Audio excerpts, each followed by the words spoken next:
Stop scrolling, you are going to want to hear this.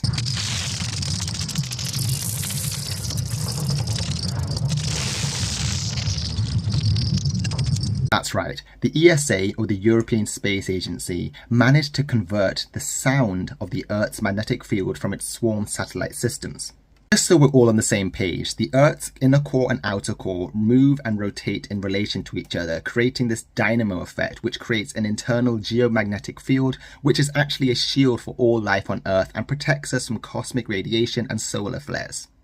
In fact, in this sound clip, you can hear the sound of a solar flare hitting the Earth back in November in 2011. Here, check it out.